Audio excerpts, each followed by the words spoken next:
अस्सलाम वालेकुम दोस्तों, साहिल ट्रिक्स में आपको खुशामदीद कहता हूँ। दोस्तों उम्मीद करता हूँ कि आप ठीक ठाक होंगे। और भाई आज के वीडियो को बनाने से पहले आप सब लोगों से दुआओं की अपील, क्योंकि बंदा मलेरिया और टाइफाइड में जो है वो घिर चुका है। मतलब आप वीडियो को तो लाइक नहीं करते हो, मतलब दुआ तो कर सकते हो।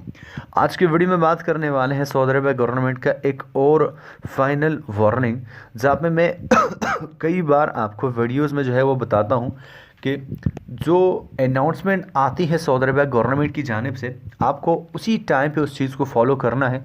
तो आप उस टाइम पे उस चीज़ का मजाक उड़ा के जो है वो वीडियो को इग्नोर करके जो है वो चले जाते हो। सऊदी अरब गवर्नमेंट के अनाउंसमेंट के मुताबिक अगर आप ऐसा नहीं करते तो आपके तमाम तर सर्विसेज जो है वो सस्पेंड हो जाएंगे। ना आपका इकामा तजदीद होगा, ना आपका एग्ज़िट री एंट्री वीज़ा लगेगा, ना आपका फ़ाइनल एग्ज़िट लगेगा। मतलब आपके तमाम तर सर्विसेज जो है वो सस्पेंड हो जाएंगी। तो दोस्तों जैसा कि मैं आपको पहले ही बता चुका था कि सऊदी अरब गवर्नमेंट की जानिब से तमाम गैर मुल्कियों को अपने फिंगर प्रिंट जो है वो रजिस्टर कराने की हिदायत की गई थी।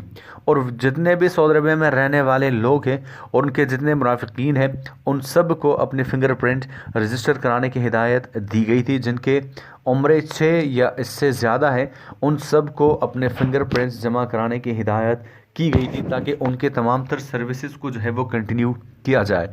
अगर आप ऐसा नहीं करते तो आपके तमाम तर सर्विसेज जो है वो सस्पेंड कर दिए जाएंगे। लेकिन आप जो है इस चीज़ को सीरियसली नहीं लेते और बाद में आपके लिए ये चीज़ काफ़ी मुश्किल का बायस बन सकती है। हाल ही में सऊदी अरब महकमा जवाज़ात के ऑफिशियल ट्विटर अकाउंट पे इस चीज़ को फिर से हाईलाइट किया गया कि सऊदी अरब में रहने वाले लोग और उनके अपने अहलो अयाल को कि फिंगर प्रिंट्स को जो है वो रजिस्टर करवाना लाजमी है। ऐसा ना करने पर आपके तमाम तर सर्विसेज जो है वो सस्पेंड किए जाएंगे। मेरा काम है जस्ट आपको अपडेट पहुंचाना, बाकी आपकी मर्ज़ी।